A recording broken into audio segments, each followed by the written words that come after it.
Face हमारे पास next आ रहा है, ठीक है।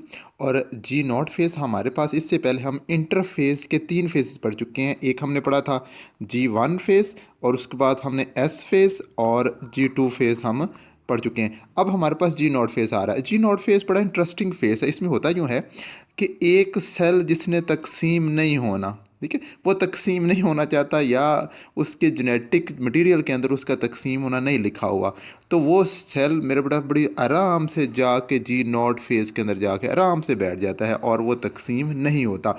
जब तक एक सेल जी नॉट फेज़ के अंदर रहता है तब तक सेल तकसीम नहीं होता। जैसे ही वो जी नॉट फेज़ से निकला दोबारा फिर सेल तकसीम होना स्टार्ट कर देता है, ठीक है। तो वही बात मेरे बड़ा लिखी हुई यहाँ पे, इन मल्टी सेलर यूकरियोट्स के अंदर, ठीक है, cells enter G nought phase from G1, ठीक है, एंड स्टॉप डिवाइडिंग, ठीक है, और तकसीम होना बंद कर देते हैं। एक सेल जी नॉट फेज के अंदर चला गया तो वो मजीद तकसीम नहीं होगा। अब मेरे बड़ा यहाँ पे याद रख लें, हमारे पास 3 तरह के सेल होते हैं। हमें जो है ना, हमारे पास कुछ सेल होती हैं जो एक दफ़ा डिवाइड हुए और उसके बाद जी नॉट फेज़ के अंदर चले गए पूरी ज़िंदगी के लिए, ठीक है, दोबारा डिवाइड होते ही नहीं है, ठीक है। एक दफ़ा डिवाइड हुए, जी नॉट फेज़ के अंदर चले गए, दोबारा डिवाइड नहीं हुए, ठीक है। उसकी एग्जांपल हमारे पास है बेटा, नर्व सेल होते हैं हमारे जिस्म के अंदर, ठीक है। हमारे जिस्म के अंदर न्यूरॉन होते हैं या नर्व सेल होते हैं, वो मेरे बड़ा एक दफ़ा डिवाइड होते हैं, एक दफ़ा न्यूरॉन हमारे जिस्म के अंदर बनते हैं और उसके बाद सेल मेरे बड़ा जी नॉट फेज़ के अंदर चला जाता है, दोबारा सेल डिवाइड नहीं होते, ठीक है। न्यूरॉन या नर्व सेल दोबारा डिवाइड नहीं होते, ये मेरे बड़ा याद रख लें। एक बात होगी। और दूसरी बात, एक बार मेरे बड़ा बात और, यहाँ पे कुछ सेल है जो है ना सेमी परमानेंटली कुछ अरसे के लिए जो है ना जी नॉट फेज़ के अंदर चले जाते हैं। सेमी परमानेंट लिखा हुआ है, सेमी परमानेंटली कुछ देर के लिए, ठीक है। जब ज़रूरत पड़ी तो दोबारा फिर जी नॉट फेज़ से दोबारा बाहर निकल आए और दोबारा डिवाइड होना शुरू कर दिया। तो इस तरह के सेल हमारे होते हैं बेटा। लीवर और किडनी के सेल जो है ना, वो क्या करते हैं कि एक दफ़ा डिवाइड होती हैं, ठीक है, डिवाइड होने के बाद जी नॉट फेज़ के अंदर चले जाते हैं, दोबारा ज़रूरत पड़े तो जी नॉट फेज़ से दोबारा निकल आते हैं, दोबारा फिर डिवाइड होना शुरू कर देते हैं, ठीक है। तो वही बात यहाँ पे लिखी हुई है, some cells enter G naught phase semi permanently, जी कह रहे हैं some cells of the livers and kidney, इसकी एग्जांपल है, ठीक है जी। अच्छा, उसके बाद आ जाए, कुछ सेल हमारे जिस्म के अंदर ऐसे भी होते हैं जो कि जी नॉट फेज़ के अंदर दाखिल ही नहीं होते, ठीक है।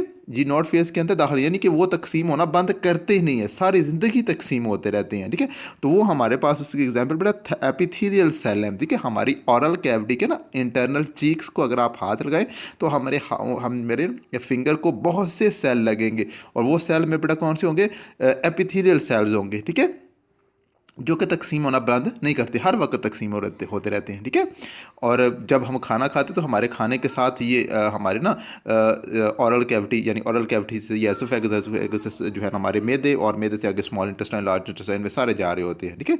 तो वही बड़ी बात लिखी हुई है, ठीक है। Many cells do not enter the G nought phase, कुछ सेल जो है ना, बहुत से सेल जी नॉट फेज के अंदर इंटर ही नहीं होते, दाखिल नहीं होते, and continue dividing through out an organism life, पूरी ज़िंदगी तकसीम होते रहते हैं। और इसी की एग्जाम्पल मेरे बेटा बताएगी हमारे पास एपिथेलियल सेल, ठीक है जी। अच्छा, अब देखिए बेटा, ये ना जी नॉट फेज बड़ी इकोनॉमिकल होती है। अब देखिए, एक सेल ने तकसीम नहीं होना, एक सेल ने तकसीम नहीं होना, तो मेरे बेटा क्या होता है, वो G1 फेज़, ये तरतीब मैंने लिखी हुई, G1 फेज़ में पहले दाखिल होता है और G1 फेज़ से आगे वो S फेज़ के अंदर दाखिल नहीं होता, ना G2 फेज़ के अंदर दाखिल होता है, वो मेरे बेटा G1 फेज़ से सीधा चला जाता है जी नॉट फेज़ में, ठीक है, जी नॉट फेज़। और जी नॉट फेज़ में दाखिल हो जाएगा तो होता क्यों है, अब ये मेरे बड़ा एस फेज़ के अंदर डुप्लीकेशन ऑफ क्रोमोसोम होती है, वो जब दाखिल नहीं होगा जी फेज़ के अंदर, एस फेज़ के अंदर सेल, तो डुप्लीकेशन ऑफ क्रोमोसोम नहीं होगी। उसके बाद जो है हमने पढ़ा था कि G2 फेज़ के अंदर हमने पढ़ा था कि स्पिंडल फाइबर प्रोटीन बनती है, स्पिंडल प्रोटीन बनती है जो स्पिंडल फाइबर बनाने के लिए चाहिए होती है, ठीक है।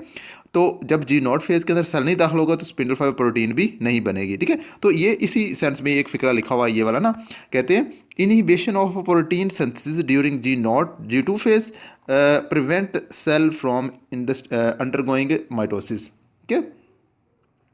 वही बात करें कि सेल अगर जी नॉट फेज़ के अंदर चला जाएगा तो G2 फेज़ के अंदर जो प्रोटीन बनती है वो नहीं बनेगी, क्लियर पॉइंट। और आगे एक और मेरे बड़ा यहाँ पे एक इंटरेस्टिंग इन्फॉर्मेशन लिखी हुई है, कहता है the events of the cell cycle are ordered, ठीक है। ये जो सेल साइकिल के जो है ना इवेंट्स बड़े ऑर्डरली अरेंज होती हैं, ठीक है। यानी कि हमारे पास सेल पहले जाएगा इंटरफेस में, इंटरफेस में से मेरे बड़ा जाएगा G1 फेज़ में, G1 फेज़ से आगे S phase, G2 phase, G2 phase के बाद आगे मेरे बड़ा जाता है सेल जो है ना, मेरे बेटा जाता है आगे माइटोटिक फेज़ फेज में, माइटोटिक फेज में से सबसे पहले होता है मेरे बेटा कैरियोकाइनेसिस, यानी कि न्यूक्लियस की तकसीम होती है। और कैरियोकाइनेसिस में मेरे बेटा जो है ना प्रोफेज, मेटाफेज, एनाफेज, टीलोफेज एक तरतीब के साथ, और लास्ट में मेरे बेटा होती है साइटोकाइनेसिस। साइटोकाइनेसिस होती है सेल के साइटोप्लाज्म की तकसीम, ठीक है। तो बड़ी अरेंजली मेरे बेटा इनको बेटा ऑर्डरली ये काम हो रहा होता है, बड़ी तरतीब के साथ, और इसका रिवर्स इम्पॉसिबल है, रिवर्स नहीं होता।